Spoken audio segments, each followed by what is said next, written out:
2019లో శ్రీ గౌరవనీయులు చంద్రబాబు నాయుడు గారు ఆయన ఓటమిపై అయినప్పుడు కూడా ఆయన చాలా మోస్ట్ డిగ్నిఫైడ్గా స్వీకరించారు. ఆ తర్వాత ఆయనలో ఒక కసి పెరుగుద్ది ఎవరికైనా సరే.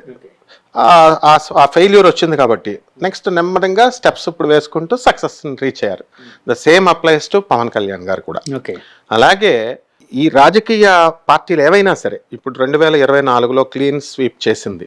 ఈ కూటమి అనగానే భారతీయ జనతా పార్టీ అండ్ ఈ యొక్క తెలుగుదేశం, పవన్ కళ్యాణ్ గారు ముగ్గురు కూడా క్లీన్ స్వీప్ చేశారు, బాగుంది. ఇప్పుడు దీనికి జగన్ గారు పెద్ద ఫీల్ అవ్వాల్సినటువంటి అవసరం లేదు. ఎందుకనంటే జయాపజయాలు దైవాధీనాలు అని వాళ్ళకి తెలుసు. సో ఇక్కడ ఏమవుతుందంటే ఈయన కూడా తాను పరిపాలనలో గవర్నెన్స్లో గుడ్ గవర్నెన్స్ ఇచ్చినా సరే, చంద్రబాబు నాయుడు గారు ఆయన హయాంలో గుడ్ గవర్నెన్స్ని ఇచ్చారు. అలాగే తనదైనటువంటి శైలిలో జగన్మోహన్ రెడ్డి గారు కూడా గుడ్ గవర్నెన్స్ని ఇచ్చారు. ఈ పరిపాలనలో ఎక్కడ లోపాలు నేను చేసుకున్నాను, ఈ ఫెయిల్యూర్ ఎందుకు జరిగింది అనేది ఇంట్రోస్పెక్షన్ చేసుకోవాలి. మై ఎక్స్పెరిమెంట్ విత్ ట్రూత్స్ అనే దాంట్లో మహాత్మా గాంధీ కూడా అట్లాగే తాను దొంగతనం చేశానని కన్ఫెస్ చేశాడు.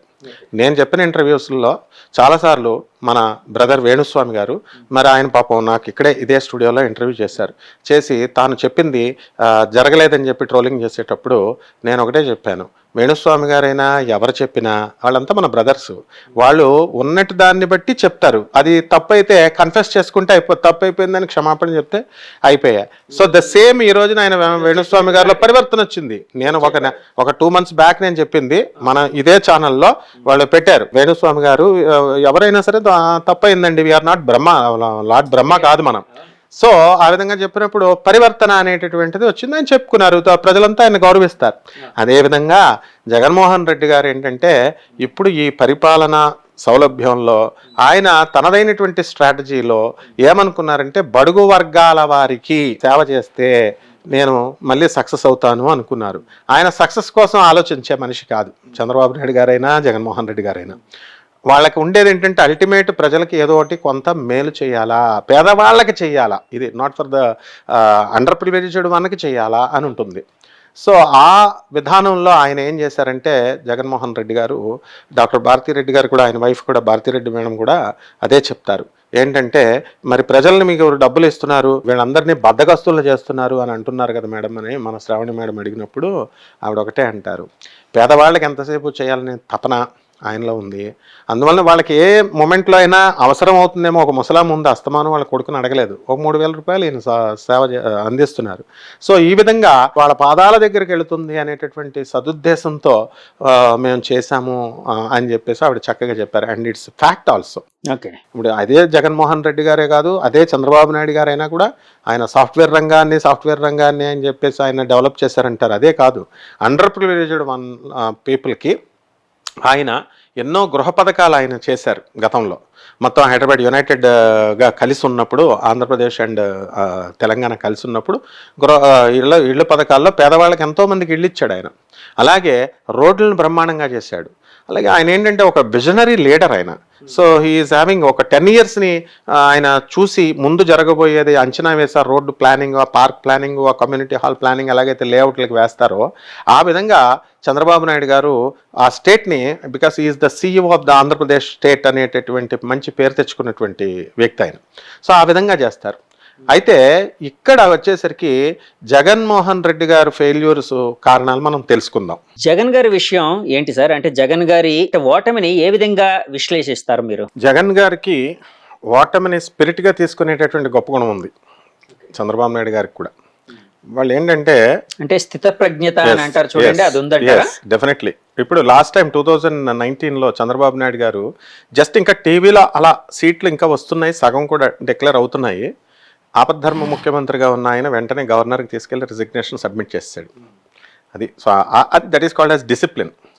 అలాగే వీళ్ళు ఏం చేస్తారంటే వాళ్ళ డాడీ హయాం నుంచి ఆయన ఎన్నో చూశారు. ఆయన by birth is a politician కదా. వాళ్ళ ఇంకా రాజశేఖర రెడ్డి గారు పూర్తి పొలిటీషియన్ కాదు, చంద్రబాబు నాయుడు గారు పూర్తి పొలిటీషియన్లు కాదు, వాళ్ళు మధ్యలో పొలిటీషియన్స్ అయ్యారు స్టూడెంట్ లీడర్లుగా.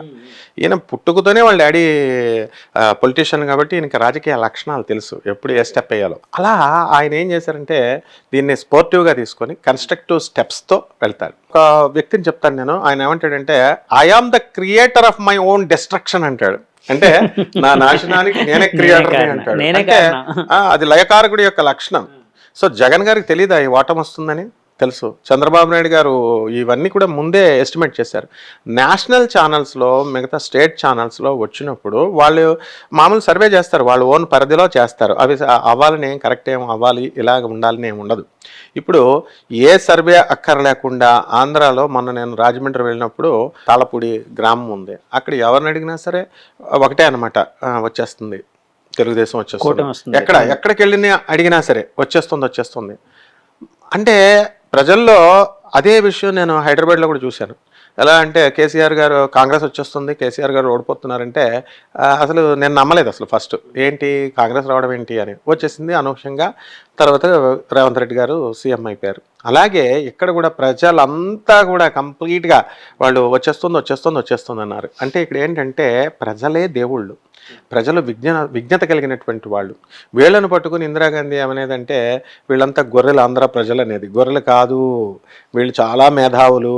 అందుకే కదండి, కాదండి ఇందిరాగాంధీని ఓడించింది అదే కసితో కదా ఎన్టీఆర్ గారు రాజకీయాల్లోకి వచ్చి తెలుగుదేశం పెట్టారు. అప్పుడు ఎంత ఊపొచ్చి ఇందిరాగాంధీ అప్పుడు ఫ్యామిలీ ప్లానింగ్స్ ఆపరేషన్స్ అన్ని సంజయ్ గాంధీ ఉన్నప్పుడు తీసుకెళ్లి ఎవరైతే ఎక్కువ మంది ముగ్గురు కంటే పిల్లలు ఉన్నారో వాళ్ళని తీసుకెళ్లి గవర్నమెంట్ హాస్పిటల్లో పడేసేవారు. ఫ్యామిలీ కటింగ్ చేసేసి వాడికి ఒక 150 రూపాయలు డబ్బులు ఇచ్చేసేవారు. ఈ విధంగా చీకటి పరిపాలన అన్నారు. అప్పుడు ఆమె అందరినీ జైల్లో పెట్టించేసింది, 100 మంది ఎంప్లాయీస్ని. అక్కడ దొరికితే దొరికినట్టు అనమాట. మా ఫాదర్ రైల్వేస్లో చేసేవారు. రాజమండ్రి రైల్వే స్టేషన్లో మా ఫాదర్ వాళ్ళు కాల్ బాయ్స్ అని ఉంటారనమాట. వాళ్ళు అంతా కూడా రైల్వే స్టాఫ్, మిగతా స్టాఫ్ చూపించేవారు. వీళ్ళు చూపించుంటే వీళ్ళు ఏం చేసేవారంటే అక్కడ దొరికిన బస్సు లేకపోతే దొరికిన వెహికల్ పట్టుకుని వాళ్ళు వెళ్ళిపోయారు. అలా అంటే దొరికిన వాళ్ళని దొరికినట్టు ఎంప్లాయీస్ అందరినీ కూడా లోన్ వేయించేసింది. కాబట్టి ఇదంతా ఎంప్లాయీస్లో ఆగ్రహాన్ని తెప్పించింది. అదే టైంలో డాక్టర్ ఎన్టీ రామారావు గారు మరి ఆయనకు ఉన్నటువంటి ఫిల్మ్ క్రేజ్తో ఆయన వచ్చిన ఆ ఫిల్మ్ క్రేజ్ ఒకటే కాకుండా అప్పుడు ఆల్టర్నేటివ్ ప్రభుత్వం యొక్క అవసరం ఉంది. అందుకని ఎన్టీ రామారావు గారికి యునానిమస్గా గుద్దిపడేశారు. ఆల్మోస్ట్ కాంగ్రెస్ని నలిఫై చేసి పారేశారు. అదే పరిస్థితి మళ్ళీ ఇప్పుడు వచ్చింది. అన్ని ఓట్లు అన్ని సీట్లు మళ్ళీ ఇప్పుడు వచ్చింది 2024లో. ఎందుకంటే ఇదంతా చంద్రబాబు నాయుడు గారు చేసిన డెవలప్మెంట్ మీదో లేదా చంద్రబాబు నాయుడు గారి మీద ప్రేమతోనో పవన్ కళ్యాణ్ మీద ప్రేమతో చేసింది కాదు. ఇది కేవలం ఒకటే నిరంకుశత్వ పరిపాలన అని వాళ్ళు అనుకున్నారు. పాపం జగన్ గారిని ఏవైనా సరే జగన్ గారిని గది దించేయాలా అని పెట్టేసుకున్నారు. లేకపోతే ఆయన జగన్ గారు ఎంత అమాయకుడంటే ఇన్ని కోట్ల రూపాయలు తెచ్చుకున్నప్పుడు ఆయన సొంతంగా స్టేట్ ని మొత్తం వాళ్ళు అడిగేది రోడ్లే కదా, ఆ రోడ్లు వేసేసి డెవలప్మెంట్ అంటున్నారు. డెవలప్మెంట్ అంటే ఏంటో ప్రజలకి వాళ్ళు రోడ్లు వేయాలా. ఇప్పుడు ఆయన ఏం చేశాడు, ప్రతి ఒక్క ఆటో వాడికి 18,000 రూపాయలు ఇచ్చారు. ఇచ్చినప్పుడు ఆటో వాళ్ళు బ్రహ్మాండం అన్నారు. అయితే రోడ్ల మీదకి వెళ్ళాలి కదా, రోడ్లు బాగాలేదనుకొని వాళ్ళు కూడా రివర్స్ అయిపోయారు డబ్బులు తీసుకున్న వాళ్ళు. అలాగే మహిళలు ఏం చేశారు పాపం, ముసలాళ్ళకి స్టేట్ డెవలప్మెంట్ గురించి అనవసరం, వాళ్ళు రేపో మాపో చచ్చిపోయేవాళ్ళు. వాళ్ళు ఏం చేస్తారు, వాళ్ళ కొడుకుని డబ్బులు అడగలేరు, కోడలు ఇవ్వనివ్వదు. అటువంటి వాళ్ళందరికీ కూడా 3,000 రూపాయలు ప్రతి నెల ఇంటికి తీసుకెళ్లి వాలంటరీ సిస్టమ్ అని తీసుకొచ్చి ఇచ్చారు. ఆ డబ్బులు ముసలాళ్ళకి అందినాయి, బాగుంది. ఈ వాలంటరీ సిస్టమ్ను పెట్టినప్పుడు ఊహించలేదు పాపం ఆయన, వేరే రాష్ట్రాల్లో వాలంటరీ సిస్టమ్తో క్లిక్ అయింది అనుకున్నారు. కానీ వీళ్ళు ఏం చేశారు, వాలంటరీ సిస్టమ్ టెంపరీ కన్సాలిడేటెడ్ బేస్లో శాలరీస్ తీసుకున్నారు. నువ్వు చేస్తున్నావు కదా పరిపాలన, మమ్మల్ని పర్మనెంట్ చేసేయని అడుగుతారు కామన్. అది అప్పుడు అసలే డబ్బు లేదు, మామూలుగా అయితే చేసి పడేసేవాడేమో, డెఫిషిట్లో ఉంది గవర్నమెంట్, అందుకని డబ్బు లేదు కాబట్టి ట్రెజరీలో ఏం చేశాడు పాపం, చేయలేకపోయేసరికి ఈ వర్గం వ్యతిరేకమైపోయింది. ఇంటికి తీసుకొచ్చి రేషన్ షాప్లో బియ్యం నోరు మూసుకొని వాళ్ళకి ఎవరికి వాళ్ళు వెళ్ళి తెచ్చుకునేటటువంటి వాళ్ళు. అలాంటిది ఆయన ఏం చేశాడు, ఎక్కువ సుఖ పెట్టేశాడు జనాల్ని. అందుకనే పొలిటీషియన్ ఎప్పుడు కూడా ఎక్కువ సుఖాలని అందించకూడదన్నమాట, అందించరు. ఆయన ఏం చేశాడు, ఇంటింటికి తీసుకెళ్ళి బియ్యం అందించడం, లేకపోతే ఇంటింటికి తీసుకెళ్ళి ఇన్కమ్ సర్టిఫికేట్లు ఇవ్వడము, ఇంటింటికి తీసుకెళ్ళి అన్ని ఫెసిలిటీస్ అన్నీ కూడా కాళ్ళ దగ్గరికి తీసుకెళ్ళాడు. కాళ్ళ దగ్గరికి తీసుకెళ్ళినప్పుడు వీళ్ళంతా కూడా అందులో నొప్పి తెలియలేదు. అంటే అలా కాదు సార్, అంటే మీరు అన్నారు కాబట్టి అడుగుతున్నాను. యాక్చువల్ గా సుఖాలను ఎక్కువ అందించాడు ఆయన అన్నారు, అంటే ఆ పథకాల ద్వారా. వైసీపీ వాళ్ళు చేస్తున్న ఈ పనుల మీద టీడీపీ వాళ్ళు కానీ ఇంకా చాలా మంది ప్రజలు కూడా కొంత వ్యతిరేక భావంతో ఒక మాట అనేవారు, ప్రజల్ని సోమరులను చేస్తున్నాడు ఆయన. అంటే ఎవరికైతే పథకాలు ఇవ్వాలో, అంటే స్టేట్ కోసం ఆలోచించే కొంతమంది విజ్ఞులు కూడా ఆ మాట అనేవారు, ఎవరికైతే పథకాలు ఇవ్వాలో వాళ్ళకి మాత్రమే ఇవ్వాలి, ఎక్కువ ఇచ్చేస్తూ ఎక్కువ మీరు అన్నట్టు సుఖపెట్టేస్తూ సోమరులను చేస్తున్నాడు, ఇది కరెక్ట్ కాదు అని. ఈ ఆలోచన ప్రజల్లో వచ్చే ఇలా తిరుగుబాటు మొదలైందంటారా? ప్రజల్ని సోమరులను చేయడం ఏమిటి, ఒకళ్ళనొకళ్ళు ఎవరు మార్చలేరు. ఆంధ్ర ప్రజలు ఇప్పుడు మామూలుగా జనరల్గా సౌత్ ఇండియా అని ఎప్పుడు కూడా దూరంగా పెడుతుంది ఇందిరాగాంధీ మనల్ని అందరినీ కూడా. ఈవెన్ మోడీ గారు కూడా నార్త్ ఇండియాకి రైల్వే మినిస్టర్ పదవి ఇమ్మనండి, మెయిన్ పదవి. ఇప్పుడు నేను అడుగుతున్నాను ఈ సభాముఖంగా, రైల్వే మినిస్టర్ పదవిని main railway, because we came from railway family. మా క్లాస్మేట్ ఇప్పుడు రైల్వే జిఎం. మేము రైల్వే స్కూల్లో రాజమండ్రిలో చదువుకున్నాం. 3 తరాల నుంచి మేము రైల్వే వాళ్ళం. ఎక్కడుంది రైల్వే మినిస్టర్ పెద్ద పదవిని? పెద్ద మినిస్టర్ నార్త్ ఇండియానికే ఇస్తారు. ఎన్నడూ కూడా ఏదో ఒకసారి సహాయ మంత్రి కింద సూర్యప్రకాష్ రెడ్డి కోట్ల ఆయనకి ఇలా పడేశారు అంతే తప్ప. So south India north India అనేటటువంటి వివక్షత ఉంది. మెయిన్ కీలక పదవులన్నీ కూడా వాళ్ళు తీసుకుంటారు. లాలూ ప్రసాద్ యాదవ్కి ఇచ్చారు, ఆయనేమో కుండలు పెట్టి మట్టి కుండలు పెట్టి కాఫీలు దాంట్లో కూడా కరప్షన్ చేశాడు. పశువులకు అమ్మేటటువంటి గ్రాసం గడ్డి తీసుకుని ఆయన కూడా కరప్షన్ చేశాడు. అటువంటి వాళ్ళంతా ముఖ్యమంత్రులు అవుతారు. ఎక్కడ లేదు, ఎవరు చేయలేదు కరప్షన్. సో ఇక్కడ ఏమవుతుందంటే అక్కడ సోమరులుగా కాదు మార్చడం. భారతీ రెడ్డి గారు క్లియర్గా చెప్పారు, దానికి కావాలంటే చాలా డెప్త్, చాలా వివేకత, చాలా విజ్ఞానం కావాలా. ఆమె ఏమంటుంది, ఆయన జగన్ గారు ఎందుకు పెట్టారంటే ఆ పాలసీ పేదవాడికి పక్కింటోడు ఇస్తాడా? ఇప్పుడు సడన్గా అవసరం ఒక 50,000 పక్కింటోడు ఇస్తాడా? ఎదురింటోడు ఇస్తాడా? ఇవ్వరు. కాబట్టి ఆయన ఆ రూట్ వాడికి పాపం వాడికి ఉపయోగపడుతుందిలే ఏదో ఒక సమయంలో అని ఆ స్కీమ్ పెట్టాడు ఆయన. అంతేగాని ఆయన ఓట్లు కావాలనుకుంటే ఇప్పుడు 5 సంవత్సరాలు ఇప్పుడు ఖాళీ కూర్చుంటాడు. ఆయన బిజినెస్లు ఆయనకు ఉన్నాయి. మళ్ళీ వస్తాడు. ఎందుకనంటే తమిళనాడులో అంతే, నువ్వు ఎంత బాగా చేసినా సరే దించేస్తారు. అన్నా డిఎంకేకి వేస్తారు 5 సంవత్సరాలు, తర్వాత డిఎంకేకి వేస్తారు, మళ్ళీ అన్నా డిఎంకేకి వేస్తారు, మళ్ళీ డిఎంకేకి వేస్తారు. సేమ్ రిపీట్ చేశారు. ఇప్పుడు ఏమంటే ఈ ఎలక్షన్స్ ఒకే ఒక్క ముక్క మీద ఆధారపడి జరిగాయని చాలాసార్లు నేను విన్నానండి. జగన్ రావాలి అనే వర్గం, మళ్ళీ రావాలి అనే వర్గం ఒకరైతే, జగన్ పోవాలి అనే వర్గం ఒకరు. ఈ రెండిట్లో ఇప్పుడు జగన్ పోవాలి అనే వర్గం గట్టిగా ఓటింగ్ అంటే ఎక్కువ శాతం ఉండి ఓట్ చేయడం వలన ఇప్పుడు వైసీపీకి ఇలాంటి పరిస్థితి దాపురించింది. అంటే ప్రతిపక్ష హోదా రాకుండా ఈ ముక్క మీద బేస్ అయింది కదండి ఈ ఎలక్షన్. అంటే ఒక అనలిస్ట్ గా మీరు ఏం చెప్తారు? ఇది చాలా తప్పు చేశారు ఇప్పుడు కూడా ప్రజలు. ఎలా అంటే ఎప్పుడు కూడా అప్పుడు లాస్ట్ టైం 2019లోనూ తప్పు చేశారు, ఇప్పుడు 2024 కూడా తప్పు చేశారు. ఏంటండి తప్పేంటి ప్రజలు చేసింది? ఏకపక్షంగా అన్ని ఓట్లు వాళ్ళకే వేస్తే జగన్ గారికే వేస్తారు. ప్రతిపక్షం ఎక్కడుంది అడగడానికి? ప్రతిపక్షం కూడా 60-40 లాగా ఇవ్వాల. 60-40 లాగా ఇస్తే వీళ్ళు కూడా ప్రతిపక్షం గట్టిగా నిలదీసి మాట్లాడే ధైర్యం వీళ్ళకి సరిపోద్ది, అవకాశం వీళ్ళకు ఉంటుంది. అప్పుడేమో జగన్ గారికి ఫుల్ ఇచ్చేశారు, టీడీపీ వాళ్ళు మాట్లాడడానికి లేదు, రెచ్చిపోయారు వాళ్ళు. కొంతమంది ఇప్పుడు జగన్ గారు ఆయన వరకు ఆయన క్లీన్ షీట్గా ఉంటాడు ఆయన. Because if is having any difficulties on corruption charges ఆయన కోర్టులో చూసుకుంటున్నాడు అదంతా. అండ్ చంద్రబాబు నాయుడు గారు ఆయన మీద ఉన్న కరప్షన్ ఛార్జెస్ కి ఆయన కోర్టులో స్టేలు తెచ్చుకుంటున్నారు, అదంతా ఓకే, అవన్నీ ఓకే. కానీ వీళ్ళకేం అవసరం? ఇప్పుడు పార్టీ అధ్యక్షులుగా వీళ్ళిద్దరు పార్టీలు పెట్టుకున్నప్పుడు ఏ ఎమ్మెల్యేలైనా వీళ్ళ మాట వింటున్నారా, ఏ ఎంపీలైనా వీళ్ళ మాట వింటున్నారా? అటు ఆయనకి మాట వినరు, ఇటు ఈయనకి మాట వినరు. ఈయనేమో రెచ్చిపోయి వాళ్ళని తిడతారు. ఇప్పుడు కొంతమంది మంత్రులు ఉన్నారు, పచ్చి బూతుల మంత్రులుగా పేరు వచ్చి వాళ్ళు తిట్టడం వల్లే జగన్ గారు ఓడిపోయారు. నెక్స్ట్ ఇక్కడ చంద్రబాబు నాయుడు గారు వైపు ఈయన వైపు అన్న కొంతమంది ఎమ్మెల్యేలు ఉన్నారు, మరి వాళ్ళు కూడా అలాగే చేశారు. మహిళా ఎంఆర్ఓని ఇలా జుట్టు పట్టుకొని లాగి అంత బీభత్సం సృష్టించారు. ఇంకా గవర్నమెంట్ ఆఫీసర్స్ ఏం వర్క్ చేస్తారు? ఒక ఎగ్జిక్యూటివ్ ఆఫీసర్ విజయవాడ దేవస్థానానికి ఆమెని నిర్దాక్షిణ్యంగా సస్పెండ్ చేసి అక్కడ వెళ్ళినప్పుడు చంద్రబాబు నాయుడు గారే మాట్లాడిపోయారు, సూర్యకుమార్ గారు. ఆమె తర్వాత విజయనగరం కలెక్టర్గా వచ్చిన తర్వాత ఆమె నాకు ఫస్ట్ డిప్యూటీ కలెక్టర్ ఖమ్మంగా అపాయింట్ అయినప్పటి నుంచి నాకు బాగా తెలుసు ఆమె. సో అక్కడ విజయనగరం కలెక్టర్గా ఉన్నప్పుడు అది ఆ కక్ష ఆమె చూసుకొని ఈ పొలిటీషియన్స్ అంటే ఎవర్షన్ వచ్చి మినిస్టర్స్కే అపాయింట్మెంట్ ఇవ్వలేదని చెప్పుకునేవారు మళ్ళీ వీళ్ళే. ఇక్కడ ఎలా ఉండాలి అంటే ఇక్కడ ఎప్పుడు ఏం చేశారు? ఇప్పుడు కంప్లీట్ గా చంద్రబాబు నాయుడు గారికి ఇచ్చారు, జగన్ గారికి ఏం లేవు. ఇంకేం జగన్ ఏం మాట్లాడతాడు అసెంబ్లీలో? అంటే మీ ఇష్టమా? ఓట్లు వేస్తే అందరూ ఒకేసారి వేసేయడం, లేకపోతే అందరూ జీరో చేసేయడం. ఇక్కడ ప్రతిపక్షం ఎక్కడెక్కడ? ఇప్పుడు తెలుగుదేశం వాళ్ళు ఇప్పుడు పవన్ కళ్యాణ్ గారికి వేసారు, బాగుంది, ఈ బికేమ్ ఏ సీనియర్. గతంలో ఆయన్నే ఓడించి కావాలని ఓడించారని చెప్పి అన్నారు, బాగుంది. ఓడించినప్పుడు ఇప్పుడు సీనియర్ అయ్యాడు, 10 సంవత్సరాలు అయింది. వచ్చినప్పుడు ఆయనలో స్ట్రైట్ ఫార్వర్డ్నెస్, ఆ పోరాట పటిమ, ఆ అడిగే నైపుణ్యము, అవతల వారితో పోరాడే ఇది పరిచయం ఉన్నంత మాత్రాన్ని ఏమైపోదు. మోడీకి ఆయన మాట్లాడేస్తే మోడీ ఏమి అమాయకుడేం కాదు. Modi is a Gujarati.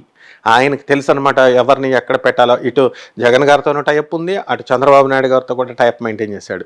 ఇలా రకరకాల ఈక్వేషన్స్ ఉంటాయి. సో అందువలన ఇప్పుడు చేసిన మనవాళ్ళు చేసిన తప్పు ఏమిటంటే ఫుల్ స్వీప్ చేయడం అనేటటువంటి తప్పు అనమాట. కొన్ని ఓట్లైనా కొన్ని ఒక ప్రతిపక్ష హోదాని ఇవ్వాలి అక్కడ. అప్పుడు చంద్రబాబు నాయుడు గారికి ఇవ్వాలి, ఇప్పుడు జగన్ గారికి ఇవ్వాలి, అది ఇవ్వకుండా చేశారు. దానివల్ల ఏమవుతుందంటే యునానిమస్గా వెళ్ళిపోవడము, స్వతంత్ర అప్పుడు నిర్ణయాలు ఇచ్చారండి, కనీసం ప్రతిపక్ష హోదా అయినా ఉండేది అప్పట్లోని చంద్రబాబు గారికి. ఇప్పుడు జగన్ గారికి అది లేదు. అదే అంటున్నా. అంటే ఇప్పుడు ప్రతిపక్ష హోదా వస్తే జనసేనకి రావాలి, ఎందుకంటే నెక్స్ట్ లార్జెస్ట్ పార్టీ అదే కాబట్టి. ఇప్పుడు జనసేన ప్రభుత్వంలో పార్టీ కింద తీసుకుంటారు. అవునవును, ఆయన మంత్రి పదవి మామూలుగా ఇస్తారు. అంటున్నా. అంటే మామూలుగా అవును, విడివిడిగా అవును, ఉంటుంటే అవును, అవును. ఒకవేళ నెక్స్ట్ వస్తే జనసేనకి వచ్చేది అది, ఎందుకంటే లార్జెస్ట్ పార్టీ తర్వాత ఎగ్జాక్ట్లీ. కాబట్టి. ఇప్పుడు వీళ్ళు పవన్ కళ్యాణ్ అభిమానులకి చెప్పాలి, మనం చాలా మెచ్చుకోవాలి. ఎందుకంటే అప్పట్లో 2019లో నేను అనేక వీడియోస్ లో చెప్పాను, నాయనలారా ఆయన ఏదో మాట్లాడితే వచ్చేసి మనందరం, నేను పవన్ కళ్యాణ్ ఫ్యాన్నే, ఖుషి సినిమా చూసిన తర్వాత అబ్బా ఎంత బాగా తీశాడు అని. మరి అలాంటి పవన్ కళ్యాణ్ గారికి ఈ ఈ అభిమానులంతా కూడా ఓట్లుగా కన్వర్ట్ చేయండి రా నాయన. ఇప్పుడు ఒక ప్రశాంత్ కిషోర్ని తీసుకొచ్చారు, స్ట్రాటజిస్ట్ అన్నారు. ఆయన చెప్పేది ఏముంది? ఇప్పుడు వీళ్ళకి తెలీదా జగన్ గారు హైదరాబాద్ పబ్లిక్ స్కూల్లో చదువుకోలేదా, చంద్రబాబు నాయుడు గారు ఎస్వీలో చదువుకోలేదా, ఎకనామిక్స్లో ఆయన పోస్ట్ గ్రాడ్యుయేషన్ చేసినటువంటి వ్యక్తి, స్టూడెంట్ ఏజ్ నుంచి లీడర్ ఆయన. సో పవన్ కళ్యాణ్ గారు చదువుకోలేదు, ఒక ఆర్మీ మెన్ కొడుకు ఆయన. తర్వాత ఆయన చదువుకోలేదు, వీళ్ళంతా చదువుకున్నారు. దీనికోసం మళ్ళీ ఎక్కడో ఉన్నటువంటి ప్రశాంత్ కిషోర్ని తీసుకురావడం, ఆయన దగ్గర ఉన్న టీం ఎవరు? ఇంజనీర్లు పిల్లలు, స్టూడెంట్స్.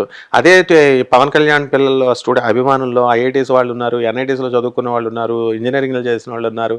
మరి మీరంతా కూడా I gave a call to all the public of Pawan Kalyan అభిమానులు. వాళ్ళకి ఏమన్నానంటే, నాయన మీరంతా కూడా కన్వర్ట్ చేయండి ఈ అభిమానాన్ని, సినిమా అభిమానాన్ని. Politics is entirely different, cinema అభిమానం వేరు. కన్వర్ట్ చేయడంలో సక్సెస్ అయ్యారనమాట డిఫరెంట్ స్ట్రాటజీస్లో. సో ఆ విధంగా పవన్ కళ్యాణ్ గారు ఒక ఉత్ప్రేరకంగా మారారు. ఎలా అంటే is became a catalyst. Catalyst అంటే ఏమిటంటే ఒక కెమికల్ రియాక్షన్ జరుగుతోంది.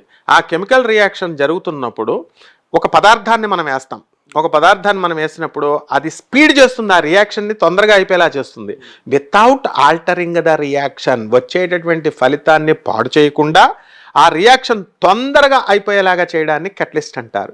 ఆ విధంగా చంద్రబాబు నాయుడు గారికి ఒక ఉత్ప్రేరకంగా పవన్ కళ్యాణ్ గారు ఉపయోగపడ్డారు. అంటే ఆ స్పీడ్ చేశారు, ఎక్కువ ఓట్ని డ్రాక్ చేసి. ఇప్పుడు ఒక అపవాదు కూడా, ఒక మాట మనకు వినబడుతోంది, పవన్ కళ్యాణ్ గారి వల్లే చంద్రబాబు నాయుడు గారికి వైభవం వచ్చిందని, ఇప్పుడు ఆయన వల్లే ఓట్లు వచ్చినాయి అని, ఇప్పుడు ఇంత పాపులారిటీ వచ్చిందని, చంద్రబాబు నాయుడు గారిని ఎవరు నమ్మరని, ఇలా ఏదేదో చెప్తుంటారు. అయితే అది వాస్తవం కూడా. ఎలా అంటే ఆయన నమ్మకపోవడం కాదు, ఆయన చంద్రబాబు నాయుడు గారు ఎప్పుడు కూడా విజనరీ లీడర్, ఆయన లెజెండ్. ఆయన పవన్ కళ్యాణ్ కూడా వెళ్ళడం వల్ల కాపు సామాజిక వర్గము ఇక్కడ చంద్రబాబు నాయుడు గారి వల్ల కమ్మ సామాజిక వర్గం. ఎన్టీ రామారావు గారు వచ్చినప్పుడు కాపు కమ్మ అని లేదు, రెడ్డి అని లేదు, అందరూ కలిస్తేనే వస్తాయి. ఎప్పుడైనా సరే సెక్యులరిజం కంట్రీ ఇది. ఇందులో ఆ అసలు కులమత భేదాలు పెట్టేసి పొలిటీషియన్స్ విడదీసేశారు. దానివల్ల ఇవన్నీ కూడా కలిసి వచ్చినాయి. కాబట్టి రాజకీయం అనేది ఇప్పుడు కుల ప్రాతిపదికనే నడుస్తుంది కదండి. అలా వాళ్ళే చేస్తున్నారు, మొత్తం డివైడ్ చేసేది. ఇప్పుడు ఆంధ్రాకి డివైడ్ చేసినప్పుడు స్పెషల్ స్టేటస్ తెప్పిస్తానన్నారు, తర్వాత ఒక్క పార్టీ తెప్పించలా. చంద్రబాబు నాయుడు గారు ఇప్పుడు కూడా తెప్పించలేరు. చంద్రబాబు నాయుడు గారు తీసుకురాలేదు, జగన్ గారు తీసుకురాలేదు, బీజేపీ తీసుకురాలేదు, డివైడ్ చేసేసిన కాంగ్రెస్ తీసుకురాలేదు. ఇప్పుడు ఎంత స్వీప్ వచ్చినా కూడా ఇవ్వరు కదండి, ఎందుకంటే ప్రత్యేక హోదా ఏదైతే ఉందో అది ముగిసిన అధ్యాయం అని ఎప్పుడో చెప్పారు. మాట్లాడనివ్వరు ఫస్ట్, వాళ్ళు ముగిసిన అధ్యాయం ఎప్పుడు చెప్తారు కదండి. వాళ్ళ దాని మీద వాళ్ళు స్టాండ్ అయి ఉన్నారు, సెంట్రల్ గవర్నమెంట్. అందులో మన దేశం యొక్క దౌర్భాగ్య పరిస్థితి ఏంటంటే, తలుపులు వేసేసి రాజ్యాంగాన్ని డివైడ్ చేసేసి సోనియా గాంధీ తలుపులు వేసేసి జీవోలు పాస్ చేసేసారు, డివైడ్ చేశారు. అది ఎవరు ఇన్ని రాజకీయ పార్టీలు ఉన్నాయి, చంద్రబాబు నాయుడు గారు మద్దతు పలికిచ్చారు డివైడ్ చేయండి అని, కేసీఆర్ గారు, జగన్ గారు, అందరూ. సో ప్రజలే మర్చిపోతారు, ఆ రోజులు మర్చిపోయి మళ్ళీ నెక్స్ట్ కాంగ్రెస్ అధికారంలో రావడానికి కూడా అవకాశం ఉంటుంది ఆంధ్రాలో.